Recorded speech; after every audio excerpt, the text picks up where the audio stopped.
Hey everyone, welcome back to our channel matric English medium.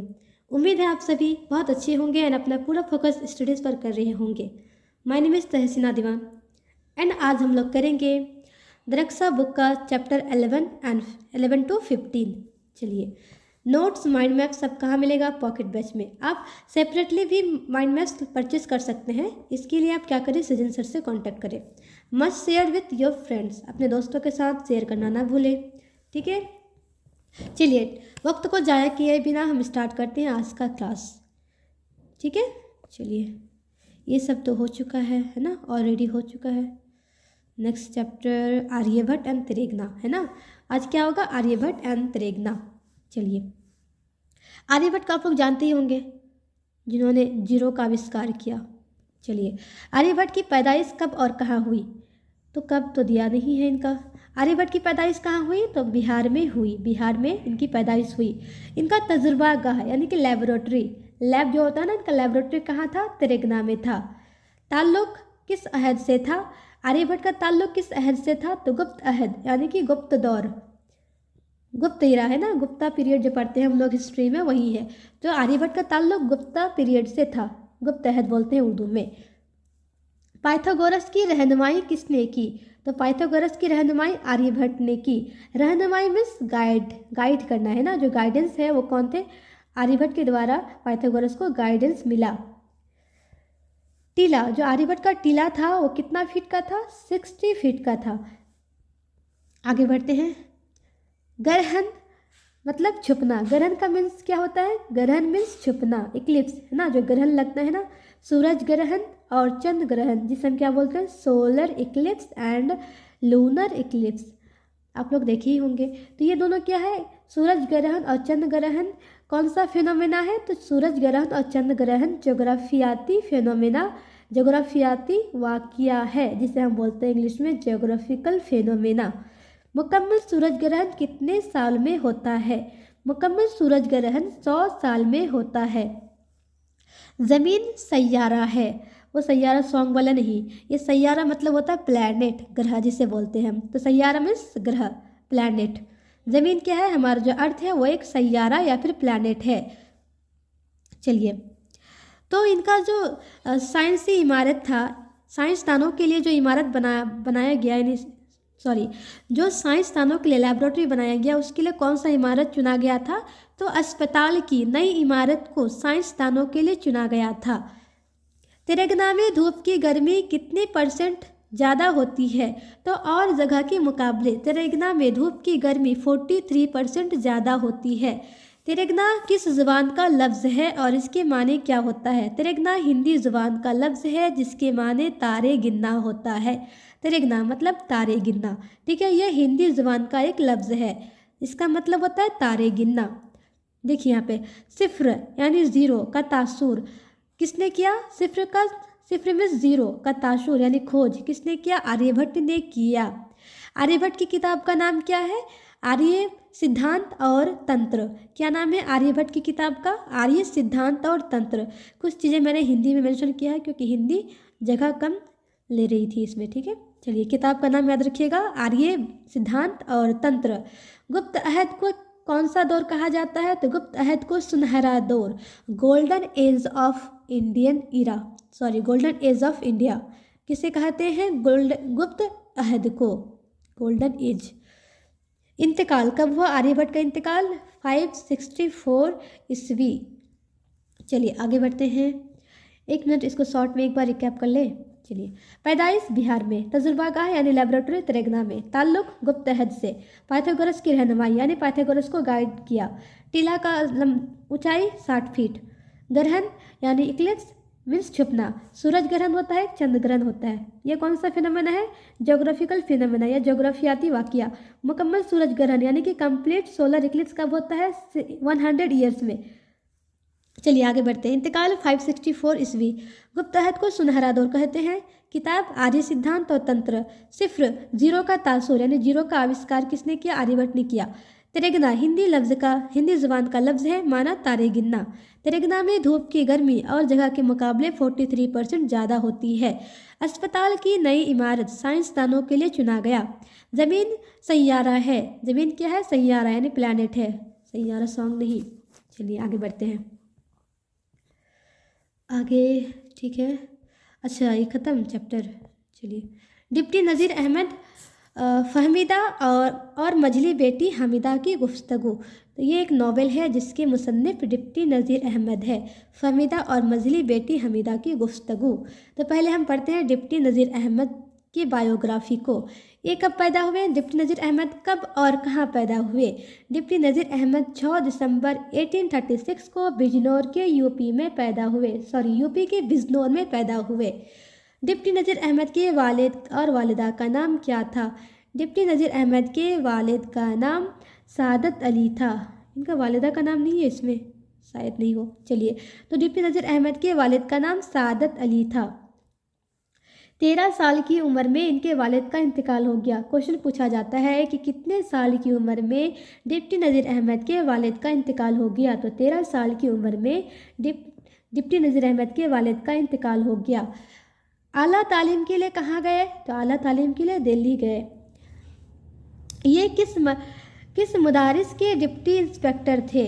तो ये कानपुर मदारिस के deputy inspector थे। कहाँ के थे? कानपुर के डिप्टी इंस्पेक्टर थे। उर्दू के पहले नावल निगार किसे माना जाता है? तो उर्दू के पहले नावल निगार डिप्टी नज़ीर अहमद को ही माना जाता है। और डिप्टी नज़ीर अहमद का पहला नावल का नाम क्या है? तो डिप्टी नज़ीर अहमद के पहले नावल का नाम है मीरातुल उरूस। यहाँ पे लिख दिया है इंग्लिश में, मीरातुल उरूस डिप्टी नज़ीर अहमद के पहले नावल का नाम है। ये कब पब्लिश हुआ? 1869 में। देखिए 1869 से कितना सारा फैक्ट है।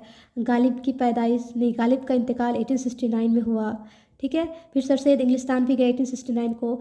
महात्मा गांधी का जो पैदाइश है वो भी 1869 में हुआ। और ये पहला नोवेल मिरातुल उरूस भी कब शाये हुआ? 1869 में। तो आप हिस्ट्री को इस तरह से याद रख सकते हैं। एक ईयर ले लीजिए, उसमें बहुत सारा चीज़ों को जोड़ के याद रखिए। डिप्टी नज़ीर अहमद का इंतकाल कब और किस वजह से हुई?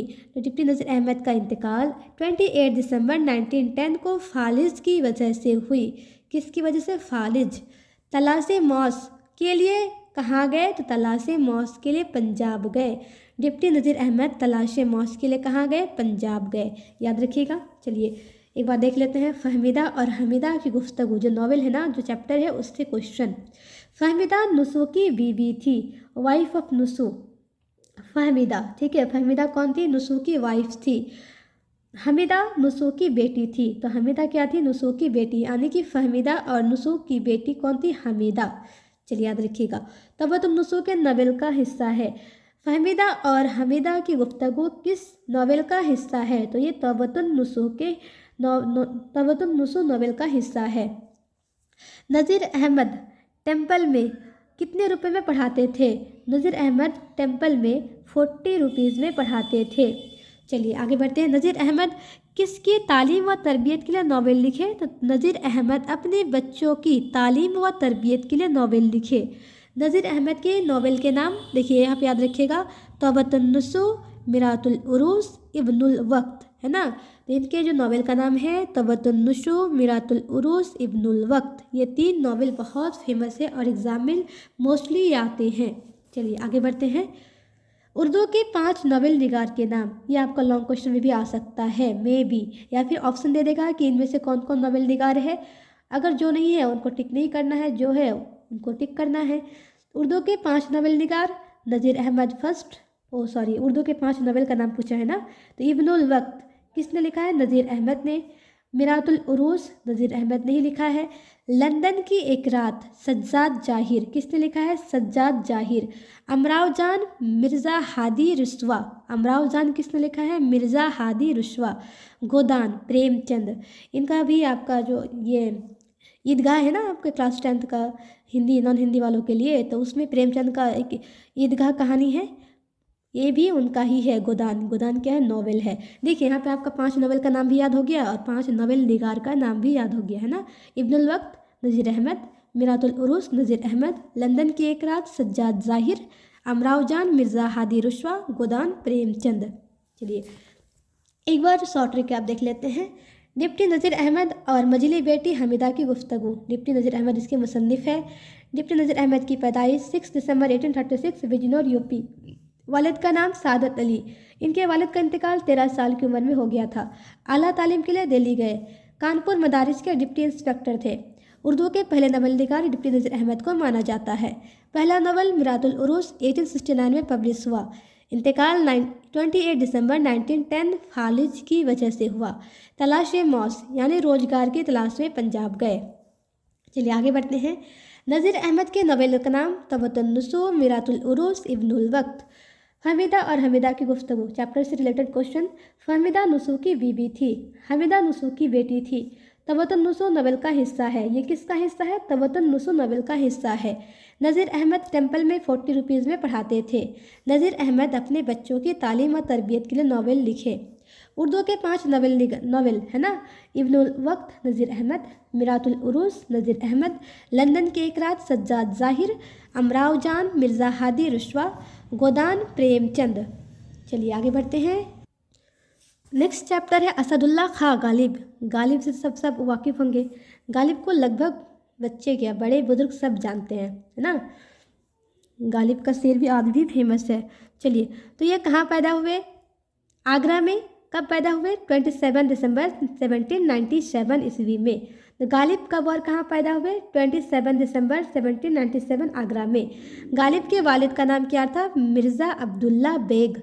मदर का नाम इज़्ज़तुन निशा। तो गालिब के वालिदा का नाम क्या था? इज़्ज़तुन निशा। कितने साल की उम्र में गालिब के वालिद का इंतकाल हो गया? तो 5 साल की उम्र में गालिब के वालिद का इंतकाल हो गया।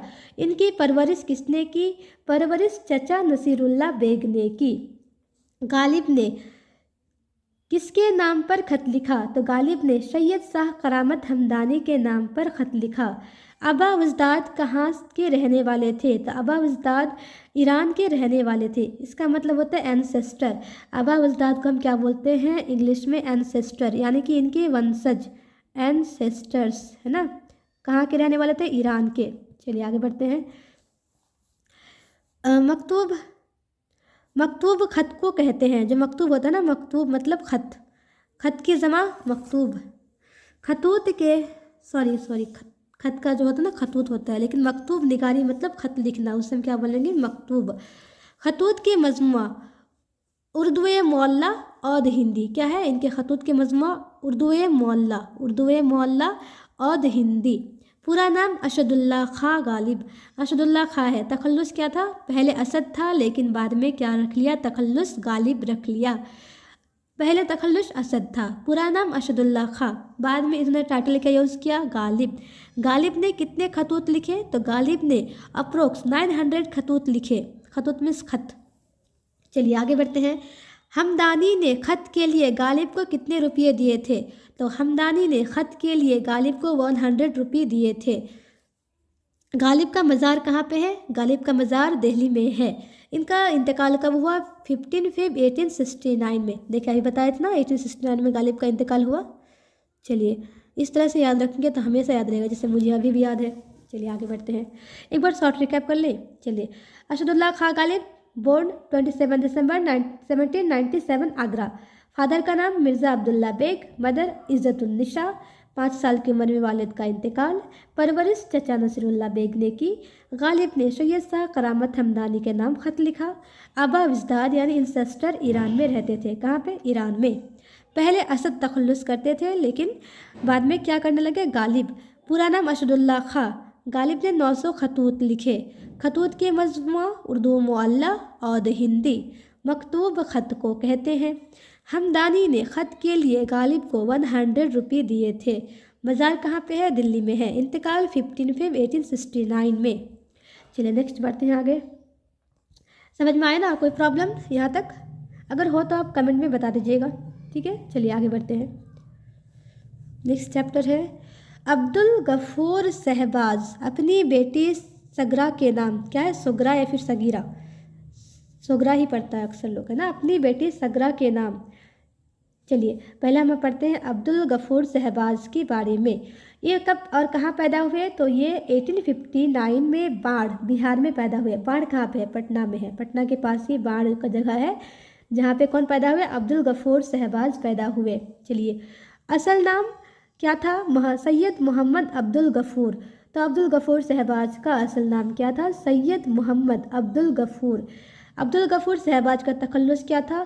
तखल्लुस था शहबाज, यानी टाइटल क्या था? शहबाज था। इंतकाल कब हुआ? 30 नवंबर 1908 को इनका इंतकाल हो गया। अब्दुल गफूर शहबाज का इंतकाल 30 नवंबर 1908 को। शहबाज ने कितनी शादियाँ की थी? शहबाज ने 2 शादियाँ की थी, है ना। पहली बीवी का नाम क्या था? शमसुन निशा, और दूसरी का नाम अशरफुन निशा। ये दोनों क्या थी? इनकी बीवी थी, है ना। शमसुन निशा, अशरफुन निशा। 20 साल की उम्र में इन्होंने शादी की थी। ये भी क्वेश्चन पूछा जा सकता है कि अब्दुल गफूर शहबाज ने कितने साल की उम्र में शादी की? तो 20 साल की उम्र में शादी की। शहबाज किस कॉलेज के प्रोफेसर थे? तो शहबाज औरंगाबाद कॉलेज के प्रोफेसर थे। भाई की वजह से सब रजिस्ट्रार रहे, है ना। तो ये क्या थे? सब रजिस्ट्रार भी रहे। किसकी वजह से बने थे? भाई की वजह से। दारुल सल्तनत अखबार के मदीर, मदीर में शायद होता है एडिटर, है ना। मदीर को हम इंग्लिश में बोलते हैं एडिटर। देख लीजिएगा, आप लोग चेक कर लीजिएगा, मुझे खैर डाउट है इसमें। तो ये क्या थे? दारुल सल्तनत अखबार के मदीर थे अब्दुल गफूर शहबाज जी। चलिए आगे बढ़ते हैं। शहबाज की दोनों बेटियों के नाम। शहबाज की दोनों बेटियों का नाम क्या था? एक का नाम सुगरा, एक का नाम बुसरा। क्या नाम था? सुगरा एंड बुसरा। चलिए आगे बढ़ते हैं। तफरीउल कुलूब के मुसन्निफ शहबाज है। देखिए उनका बुक है ये तकरीउल कुलूब। क्या नाम है? तकरीउल कुलूब के मुसन्निफ शहबाज है। इनके 2 किताबों का नाम क्या नाम है? मकालात जमालिया। क्या है? मकालात जमालिया, कलियात नज़ीर अकबर आबादी। 1 मिनट, इनको मैं मेंशन कर देती हूँ, इंग्लिश या हिंदी, जिसमें इजी रहे उसमें ही। चलिए तो हो गया यहाँ पे मकालात जमालिया और कलियात नज़ीर अकबर आबादी। एक बार फास्ट रिकैप कर ले। अब्दुल गफूर शहबाज, पैदाइश 1859, बाढ़ बिहार। असल नाम या पूरा नाम सैयद मोहम्मद अब्दुल गफूर। तखल्लुस शहबाज। इंतकाल 30 नवंबर 1908। शहबाज की 2 शादियाँ हुई थी, शमसुन निशा, अशरफुन निशा। इनकी 2 वाइफ थी। 20 साल की उम्र में शादी। औरंगाबाद कॉलेज के प्रोफेसर भी रहे। भाई की वजह से सब रजिस्ट्रार रहे। दारुल सल्तनत अखबार के मदीर यानी एडिटर। शहबाज की दोनों बेटियों के नाम सगीरा, सुगरा पढ़ेंगे, सुगरा बुसरा। तकरीउल कुलूब के मुसन्निफ शहबाज। 2 किताबों के नाम मकालात जमालिया, कलियात नज़ीर अकबर आबादी। ठीक है। चलिए तो ये लास्ट चैप्टर है मेहदी अफादी। मौलवी सैयद मकबूल अहमद समदानी के नाम। क्या है? मौलवी सैयद मकबूल अहमद समदानी के नाम। इसके मुसन्निफ मेहदी अफादी। चलिए मेहदी अफादी के बारे में पहले पढ़ लिया जाए। मेहदी अफादी कब और कहाँ पैदा हुए? तो मेहदी अफादी 1828 में गोरखपुर में पैदा हुए। मेहदी अफादी का असल नाम क्या था? मेहदी हसन। क्या नाम था? मेहदी हसन। मेहदी अफादी की इब्तदाई तालीम कहाँ पर हुई? तो यहाँ इब्तदाई तालीम घर पर हुई। मेहदी अफादी ने कितनी शादियाँ की थी? 3 शादियाँ। वाह, कुछ ज़्यादा ही शादियाँ कर ली। चलिए कोई बात नहीं। उर्दू, फारसी, अंग्रेज़ी में महारत। मेहदी अफादी किस में महारत रखते थे? उर्दू, फारसी और अंग्रेज़ी में महारत रखते थे। अपने दोस्त सैयद मकबूल अहमद समदानी को मुखातिब किया। तो इन्होंने किसको ख़त लिखा? तो अपने दोस्त सैयद मकबूल अहमद समदानी को, है ना। बीवी का नाम क्या था? अजीमुन्निसा बेगम, जो बेगम मेहदी के नाम से मशहूर थी। देखिए तो इसमें क्वेश्चन आता है कि सैयद मेहदी अफादी की कौन सी बेगम बेगम मेहदी के नाम से मशहूर थी? तो अजीमुन्निसा बेगम, जो बेगम मेहदी के नाम से मशहूर थी। ये याद रखिएगा, एक क्वेश्चन आ सकता है। ठीक है, तो आज के लिए इतना ही। ठीक है, कैसा लगा क्लास आज का? आप लोग कमेंट सेक्शन में ज़रूर बताइएगा। और कोई भी डाउट हो तो आप बिना किसी हेजिटेशन के कमेंट में लिखिएगा, मैं उसे क्लियर करने की कोशिश करूँगी। चलिए, अगर कोई फीडबैक हो तो वो भी बताइएगा। खैर, दुआ में याद रखिएगा।